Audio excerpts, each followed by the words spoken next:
अमीर गरीब सहेलियों का करवा चौथ। बहन जी, ये करवा चौथ और मिट्टी के दिए कितने के हैं? मुझे 2 जगह चाहिए थे। बहन जी, 50 रुपए का करवा और 10 रुपए की मिट्टी के दिए हैं, और ये छल्ली, माता की फोटो, सारा सामान लगाकर कुल 200 रुपए। आप तो बहुत ज्यादा पैसे मांग रही हैं, थोड़े पैसे कम कर लीजिए, इतना भी महंगा नहीं आता है। खूब महंगा आता है। अरे, अगर सस्ता चाहिए तो सस्ते वाले करवे और छलनी ही ले लो, सादे से हैं, 100 रुपए में सब कुछ आ जाएगा, क्योंकि सुंदर सुंदर रंग बिरंगे करवे छलनी दिए महंगे ही आते हैं। अंकिता, यही ले लेते हैं, 50 रुपए हैं मेरे पास, 50 तुम पर भी हैं। हाँ, ये ठीक रहेगा। 50 रुपए में आधी आधी दर्जन कांच की चूड़ी खरीद लेंगे, ताकि 16 श्रृंगार का मतलब पूरा हो जाए। दे दो आप। हाँ लो। दोनों सहेलियां, जो कि एक ही घर की बहू थी, बाजार में आके चलती हैं कि एक बड़ी सी कार से थोड़ा टकरा जाती हैं और कार वहीं रुक जाती है। उस कार में से 3 अमीर औरतें निकलती हैं। ओहो, कौन है जो हमारी कार के सामने आ गया है? Who's this? अरे, कार के आगे मरने का शौक है तो कहीं और जाकर मरो ना, फिर आ जाएंगे गरीब लोग, पैसे है इतने। अब वो बस अब गलती से आपके आगे आ गए थे। अरे, ये तो माया, किंजल और शेफाली हैं। पुष्पा, अंकिता, तुम दोनों यहाँ कैसे हो यार? हम तो ठीक हैं, पर तुम दोनों यहाँ कैसे? और ये तुम्हारी क्या फटी सी साड़ी और गरीब सी हालत है? स्कूल के बाद तो तुम दोनों से कभी मिलना ही नहीं हुआ। हाँ, हम तीनों भी नहीं मिले। और कहाँ रहती हो? कहाँ शादी हुई थी तुम्हारी? हमारी महंगी महंगी ब्रांडेड साड़ियों को देखकर तुम पहचान गई होगी कि अमीर घर में शादी हुई है। और एक और अच्छी बात बताओ, हम तीनों एक ही घर में गए हैं, बहुत अच्छे से रहते हैं।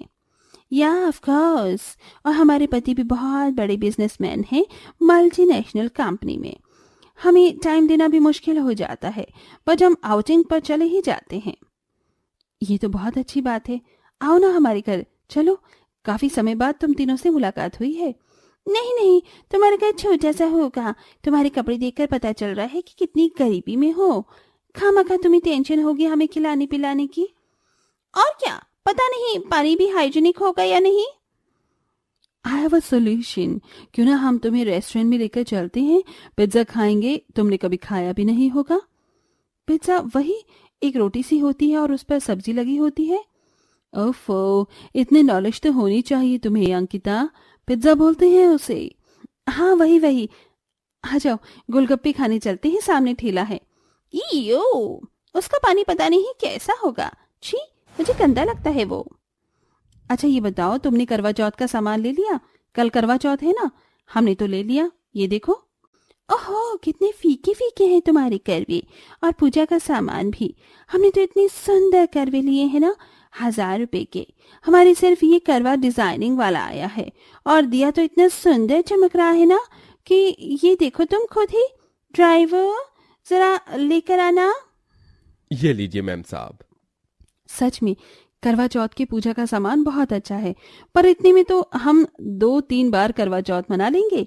माता रानी हमारी श्रद्धा से प्रसन्न हो जाए, और क्या चाहिए। उफ, तुम लोगों की डायलॉग बाजी। अभी तो हम पार्लर से होकर आए हैं, मैनिक्योर पेडिक्योर फेशियल सब कराया है। कल मेहंदी लगाएंगे, और जब करवा चौथ की कथा सुनाई जाएगी तो तुम यहीं आ जाना। मोहल्ले की औरतें वहीं आएंगी, यहाँ से थोड़ी दूरी पर एक कपूर कोठी है, तुम किसी से भी पूछ लेना और दोनों आ जाना। हाँ, वैसे तुम लोगों ने महंगी सी साड़ी भी नहीं खरीदी होगी। नहीं, माँ जी ने हमें पिछले त्योहार पर साड़ी दी थी, हम वही पहनेंगे, अभी तक पहनी नहीं है। अच्छा, अब हम चलते हैं, कल आएंगे। हाँ जरूर, बाय। फिर गरीब अमीर सहेलियां अपने अपने घर चली जाती हैं, जहाँ गरीब बहुओं की सास उपटन और मेहंदी देकर कहती है, बहू आ गई तुम दोनों के लिए मैंने ये उपटन और मेहंदी पीस कर रख ली है। अब इसे अपने चेहरे पर लगाओ ताकि निखार आ जाए, और कल मेहंदी भी लगा लेना, कितना प्यारा रंग आएगा हाथों पर। शुक्रिया माँ जी। दोनों बहू उपटन और मेहंदी लगा लेती हैं। अगले दिन दोनों बहू सरोज की दी हुई साड़ी पहनकर तैयार हो जाती हैं और सास के पैर छूती हैं। सदा सुहागन रहो, करवा माता तुम पर अपनी असीम कृपा बनाए रखें। अच्छा माँ जी, हम अपनी सहेली के घर जा रहे हैं, उसने हमें कथा के लिए वहां बुलाया है। ठीक है बहू, ध्यान से जाना और टाइम से घर आ जाना। फिर दोनों सहेली अपनी अमीर सहेली के घर पहुंच जाती हैं और उनके कपड़े देखकर कहती हैं, ये क्या, तुम दोनों की साड़ी कितनी फीकी है। ये साड़ी गिफ्ट की थी तुम्हारी सास ने तुम्हें, ऐसी तो हमारी काम वाली बाई पहनती है। नहीं यार, वो भी इससे अच्छी साड़ी पहनती हैं। अब हमारा जो है जैसा भी है उसी में ही गुजारा कर लेते हैं हम दोनों। हाँ, तुम तीनों ज्यादा अच्छी लग रही हो। हाँ पता है, हमारी साड़ी सब्यसाची से आई है, वो भी लाखों रुपए की एक साड़ी है। सुंदर तो लगना ही था। बाप रे बाप, ये तो बहुत ज्यादा पैसे खर्च कर दिए तुमने। तुम दोनों तो सपने में भी इतनी महंगी साड़ी नहीं पहन पाओगी। खैर कोई नहीं, तुम भी ठीक लग रही हो अपनी साड़ी में। आओ कथा सुनते हैं, बातें तो होती ही रहेंगी। पुष्पा, बहुत ज्यादा हो गया इनका। इन तीनों ने हमारी बहुत हंसी उड़ा ली। मन तो कर रहा है पलट के जवाब दे दूं। जाने दीजिए, हम अपना मुंह क्यों खराब करें। ये तो स्कूल में भी ऐसे ही करती थी, तीनों की तीनों अब भी ऐसी ही हैं। फिर सारी सुहागन औरतें करवा मादा की करवा चौथ कथा सुनती हैं, शगुन की थाल को घुमाती हैं। माया, किंजल, शेफाली, हमें तेरे घर आकर बहुत अच्छा लगा। अब हम चलते हैं। और हाँ, तीनों हमारे घर चलो ना, वहीं पर करवा चौथ का व्रत खोल लेना। तुम्हारे पतियों से भी मुलाकात हो जाएगी और तुम भी मिल लेना। मंगल बाजार में ही है हमारा घर। ठीक है, तुम कहती हो तो हम आ जाएंगे। दोनों सहेली अपने घर चली जाती हैं और पूजा का खाना तैयार करती हैं। वहीं अमीर सहेलियों को कोई भी मेहनत करने की जरूरत नहीं पड़ती और रात को चंद्रमा निकल आता है। तीनों अमीर सहेलियां भी अपना करवा चौथ की थाल लेकर आ जाती हैं। दोनों गरीब सहेली के पति बड़े प्यार से उनका करवा चौथ का व्रत खुलवाते हैं, अपने हाथों से पानी और मिठाई देते हैं। ये तुम्हारा आज का तोहफा है। हमारे लिए इतने प्यार से भूखी प्यासी रहती हो, छोटा सा गिफ्ट तो दे सकते हैं। और ये प्यारा सा गजरा, एक अंगूठी। अरे ये तो बहुत अच्छा है, शुक्रिया आपका। पुष्पा, मैं भी तुम्हारे लिए साड़ी और गजरा लाया हूँ और तुम्हारी पसंदीदा मिठाई। खाओ। वो क्या है ना, हमारे मालिक ने हमें बोनस दे दिया आज का, इसलिए हम इतना ले आए। शुक्रिया जी, ये तो बहुत अच्छी बात है। ओफो, बहुत तेज भूख लग रही है। पता नहीं हमारे पति कहाँ रह गए। हाँ किंजल दीदी, विवेक को फोन करके पूछो। कह रहे हैं आने में 1 घंटा हो जाएगा, इतना वेट करना पड़ेगा। ओह नो, तुम दोनों चिंता मत करो, जीजू आ जाएंगे। हाँ, आप आराम से बैठ जाइए। 1 से 2 घंटे हो जाते हैं। तीनों सहेली अपने पतियों का इंतजार करती हैं। फिर उनके पति आ जाते हैं और गरीब सहेली के पति से मिलने के बाद अपनी पतियों का करवा चौथ का व्रत खोलते हैं। तभी तीनों हाथ आगे करके तोहफे मांगती हैं। लाओ हमारी गिफ्ट तो दो। ओफो, गिफ्ट तो हम लाए नहीं है। हाँ, हम तीनों में से किसी ने नहीं लिया, भूल ही गए। कैसे पति हो आप तीनों? हम तीनों सुबह से भूखी प्यासी हैं, आपके लिए व्रत रख रही हैं और हमारे लिए गिफ्ट भी नहीं ला सकते। हमारी फ्रेंड के पति उनके लिए ना होते हुए भी बहुत कुछ लाए हैं। शर्म आती है आपको थोड़ी सी भी? यार, हम शर्मिंदा हैं, वेरी सॉरी, पर काम ही इतना ज्यादा होता है, तुम्हें समझना चाहिए। माफ करना, मैं आप दोनों के बीच में बोल रही हूँ, पर किंजल, माया, शेफाली, तुम लोग अपने पति और प्यार को पैसों से ऊपर क्यों नहीं रखते? हर चीज पैसे गिफ्ट ही जरूरी नहीं होते, पति का प्यार ही काफी होता है। वो क्या है ना, पैसों से खुशियां नहीं खरीद सकते। इसीलिए हम अपने पति के साथ बहुत खुश हैं, चाहे पैसे नहीं थे तब भी। हाँ अंकिता बिल्कुल ठीक कह रही है, और तुम पर पैसे हैं तब भी तुम्हारी ऐसी दशा है, सिर्फ इसीलिए क्योंकि तुम प्यार से नहीं पैसों से सोचती हो। तुम्हारे पति आए हैं, तुम्हारे लिए यही बहुत है। जहाँ पैसा होता है वहाँ प्यार नहीं होता है। तुमने बिल्कुल ठीक कहा, हम तीनों बहुत गलत थी, लेकिन अब हमें समझ आ गया है कि प्यार ज्यादा जरूरी होता है पैसों से। हम तीनों को माफ करना, अब जो हो गया उसे भूल जाओ। इस तरह अमीर सहेलियों को अपनी गलती का एहसास होता है और फिर पांचों सहेलियां अपने पतियों के साथ करवा चौथ का खाना खाकर गपशप करती हैं और खुशी खुशी रहने लगती हैं। मेरे भाई क्यों परेशान हो रहा है? मुझे तो समझ ही नहीं आता कि तू शादी से इतना भागता क्यों है। देख भाई, तू मेरे बारे में जानता ही नहीं है। मैं ऐसा नहीं चाहता कि मैं जिंदगी भर एक ही लड़की के पीछे भागता रहूं, उसकी दुनिया भर की बातें सुनूं। तू तो जानता है मुझे ये सब बिल्कुल भी पसंद नहीं है, और पहले ही मेरे पास इतनी सारी गर्लफ्रेंड्स हैं, उनका क्या होगा? मैं तो ये कहता हूँ कि तू शादी ही एक बकरी से कर। भाई तू थोड़ा सा पागल हो गया है क्या? एक बकरी से मेरी शादी करवाने की बात कर रहा है? अरे मैं इंसान हूँ, जानवर नहीं जो बकरे से शादी करूंगा।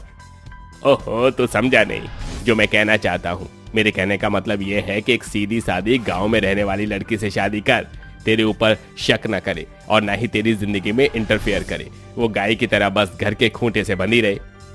भाई वाह, ये तो बहुत सही कहा, पर यार ऐसी लड़की मिलेगी कहाँ? तभी क्लब में एक काली रंग की लड़की सूट सलवार में बैठी होती है। वो बहुत ज्यादा डरी हुई और सहमी हुई होती है। यार देख, वो रहा तेरा टारगेट, वही लड़की सही रहेगी तेरी शादी के लिए। आयुष्मान को अपनी जिंदगी अपने तरीके से जीनी थी, जिसके चलते वो एक ऐसी लड़की से शादी करना चाहता था जो उसके कहीं आने जाने पर या किसी से बात करने पर रोक टोक न लगाए। आयुष्मान उस बेचारी काली लड़की के पास जाता है और उससे बात करना शुरू करता है। कौन हो तुम और यहाँ क्या कर रही हो? इस क्लब में तुम्हारा क्या काम है और तुम इतनी डरी हुई क्यों लग रही हो? कंचन ये सुनकर रोने लगती है और आयुष्मान को अपनी परेशानी बताने लगती है। मेरे चाचा ने मुझे यहाँ लाकर एक आदमी को बेच दिया और मैं यहाँ फंस गई हूँ। पता नहीं अब ये लोग मेरे साथ क्या करेंगे। मुझे बचा लो, मुझे यहाँ से ले चलो। आयुष्मान को ये सुनकर बहुत हैरानी होती है। आयुष्मान अपने फायदे के लिए उस लड़की से शादी करके उसे अपने साथ अपने घर ले आता है। उसकी माँ अंकिता एक काली लड़की के साथ अपने बेटे आयुष्मान को देखकर हैरान रह जाती है। अरे आयुष्मान बेटा, ये लड़की कौन है और उसने शादी का जोड़ा क्यों पहना है? ये सब क्या चल रहा है बेटा? सच बता मुझे। आप ही तो मेरे पीछे पड़ी थी ना कि बेटा शादी कर ले, शादी कर ले। ये लो, मैंने शादी कर ली। अब इस घर की बहू आ गई है, जैसा आप चाहती थी बिल्कुल वैसा हो गया है। अंकिता को कंचन की मासूमियत दिखाई दे जाती है, जिसके चलते वो उसका गृह प्रवेश करती है और उसे उसका कमरा दिखा देती है। ये आयुष्मान का कमरा था, लेकिन आज से तुम्हारा भी है। जाओ, तुम फ्रेश हो जाओ, मैं तुम्हारे लिए खाना लगा देती हूँ। अंकिता दिल की बहुत साफ औरत थी। उसे हर काम बहुत नरमाई से करना आता था। लेकिन वहीं आयुष्मान जब अपने कमरे में बेचारी कंचन को देखता है तो वो गुस्से से तिलमिलाते हुए उससे कहता है, किससे पूछकर तुम इस कमरे में आई हो? तुम्हें पता है ये कमरा मेरा है और मेरे कमरे में तुम्हें आने की कोई जरूरत नहीं है। अगर तुम्हें सोना है तो जाओ, हमारे घर की रसोई में बहुत सारी जगह है, वहां जाकर सो जाओ, वहीं तुम्हारी सही जगह है। कुछ पल इतना अच्छा व्यवहार देखने के बाद अचानक से आयुष्मान का इतना सारा गुस्सा देखकर बेचारी कंचन बहुत ज्यादा हैरान रह जाती है।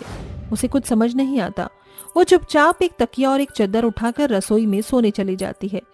अगले दिन अंकिता अपनी बहू कंचन से उसकी रसोई की रस्म करवाती है। तुम्हारी आज रसोई की रस्म है, तो इसीलिए अच्छा अच्छा खाना बनाना, जो भी तुम्हें आता हो बना देना। कंचन खाना बनाने में बहुत ही परफेक्ट थी। उसे बहुत स्वादिष्ट खाना बनाना आता था। वो सभी के लिए खाना बनाकर खाने की टेबल पर लगा देती है। जिसके बाद आयुष्मान और अंकिता दोनों जब खाना खाते हैं तो उन्हें खाना बहुत ही ज्यादा स्वादिष्ट लगता है। अरे वाह माँ, पहली बार आपने आज बहुत अच्छा खाना बनाया है। ऐसा मन कर रहा है कि आपके हाथों को चूम लूं। अरे नहीं बेटा, ये खाना हमने नहीं बल्कि कंचन ने बनाया है। आज उसकी पहली रसोई की रस्म थी। ये सुनते ही आयुष्मान अपना सारा खाना छोड़ देता है और उठकर चला जाता है। जिसके बाद वो फिर से पार्टियों में पहुंच जाता है, जहां उसे 4 अंग्रेजन लड़कियां मिलती हैं। वो अंग्रेजन इतनी खूबसूरत और सुंदर होती हैं कि आयुष्मान उन्हें देखता ही रह जाता है। ये देसी शहर में विदेशी माल कौन लेकर आया है यहाँ? आयुष्मान उन 4 अंग्रेजन के पास जाता है और उनसे बातें करने लगता है, जिसके चलते उसे ये पता चलता है कि वो अंग्रेजन हिंदी भी अच्छी खासी बोल लेती हैं। हमें यहाँ पर अमेरिका से लाया गया है। हम यहाँ अपनी मर्जी से नहीं आए हैं। हम यहाँ किसी की नौकरी करने नहीं आए, बल्कि हमें यहाँ पर लोगों के मनोरंजन के लिए बुलाया गया है। तभी डेजी और एना रोते हुए कहती हैं, मैं वापस अपने घर जाना चाहती हूँ। मुझे यहाँ के लोग बिल्कुल अच्छे नहीं लगे। हम चारों का सपना था कि कोई आएगा हमारी जिंदगी में और हमसे शादी करके हमें अपने साथ खुशी से रखेगा। लेकिन देखो, यहाँ हमें धोखे से लाया गया है।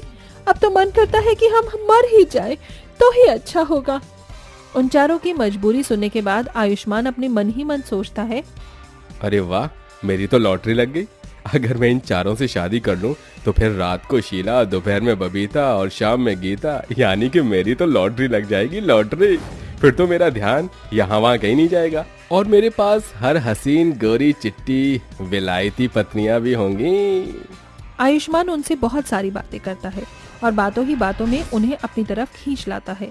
जिसके बाद वो उन चारों से शादी करके उन्हें भी अपने साथ अपने घर ले आता है, जहाँ उसकी माँ अंकिता विदेशी लड़कियों को देखकर अपने बेटे से कहती है, ये सब क्या है और कहाँ से लेकर आया है तू इन विलायती लड़कियों को? जहां से भी लेकर आया है इनको वापस उनके घर छोड़ा। और ये तुझे क्या हो गया है? कहीं तू पागल तो नहीं हो गया? पहले तूने एक काली लड़की से शादी करी और आज उसकी सौतन लेकर घर पर आ गया है। ये मेरी जिंदगी है माँ, मैं जैसे चाहूं वैसे जीऊंगा। अब आप मेरे रास्ते में मत आओ। और ये हसीन विलायती पत्नियां मेरी हैं और मेरे कमरे में रहेंगी। आयुष्मान को अपनी माँ से जरा भी शर्म नहीं आती। वो अपनी चारों गोरी पत्नियों को अपने कमरे में ले जा रहा होता है। तभी वहां पर कंचन आ जाती है और अपनी गोरी सौतन को देखकर कहती है, भगवान, ये आपने क्या किया? पहले मुझसे शादी की और अब इन चारों को ले आए। आखिर आप चाहते क्या हो? मुझे तो इस घर की नौकरानी बनाकर रख दिया है और खुद इन विलायती लड़कियों के साथ ऐश फरमा रही हो। कंचन के एक एक शब्द आयुष्मान को तीर की तरह चुभते हैं और वो उसके मुंह पर एक जोरदार तमाचा मारकर उसके बालों को जोर से पकड़ता है और कहता है, औकात से बाहर नहीं जाना चाहिए कभी भी। क्या औकात है तेरी जो तू मुझे ये सब बोल रही है? जा जाकर घर के कामों को देख, वरना तुझे इस घर से बाहर फेंक दूंगा। और वैसे भी अब तो मेरे किसी काम की नहीं हो। नो नो डार्लिंग, इस लड़की को घर से बाहर फेंकने की जरूरत नहीं है। ये इस घर के कामकाज के लिए परफेक्ट है। जाओ ब्लैक ब्यूटी, घर के काम करो। आयुष्मान अपनी विलायती पत्नियों के साथ अपने कमरे में जाने से पहले कंचन को दूध लाने के लिए ऑर्डर देता है, जिसके बाद बेचारी कंचन रसोई में रोते हुए दूध उबालने लगती है। क्या क्या सोचा था मैंने अपने जीवन में, लेकिन कुछ भी नहीं हुआ है। भगवान, तू ये किस जन्म की सजा दे रहा है मुझे? कंचन जब दूध लेकर आयुष्मान के कमरे के बाहर पहुंचती है तो वो कमरे के अंदर जाकर देखती है जहां उसका पति अपनी विलायती पत्नियों के साथ मजे कर रहा होता है। ये देखकर कंचन का दिल और ज्यादा टूट जाता है, लेकिन कंचन अपनी पत्नी व्रता धर्म को कभी नहीं भूलती और वो हर कदम पर अपने पति के इशारों पर चलती है। देखते ही देखते कुछ दिन बीत जाते हैं और आयुष्मान अपनी गोरी पत्नियों के चलते कंगाल हो जाता है और इसी के चलते उसकी गोरी विलायती पत्नियां उसे छोड़कर चली जाती हैं, जिसके बाद उसे अपनी गलती का एहसास होता है। सब कुछ लूट कर वो चारों मुझे छोड़कर चली गई। इस दुनिया में कोई किसी का नहीं है। जब मैंने ही किसी के साथ अच्छा नहीं किया तो मेरे साथ अच्छा होगा भी कैसे? Karma is back. कर्मा ने मुझे मेरी सजा दे दी। आयुष्मान को ये सारी बातें करते हुए कंचन सुन लेती है, जिसके चलते हुए आयुष्मान के पास आती है और उससे कहती है, जो हुआ उसे भूल जाइए। बेशक कोई आपका अपना है या नहीं, लेकिन मैं और आपकी माँ हमेशा आपके साथ रहेंगी। कंचन का ये बर्ताव देख आयुष्मान उससे माफी मांगता है। कंचन आयुष्मान को माफ कर देती है, जिसके बाद आयुष्मान कंचन के साथ एक नई जिंदगी की शुरुआत करता है और उसके साथ खुशी खुशी रहने लगता है।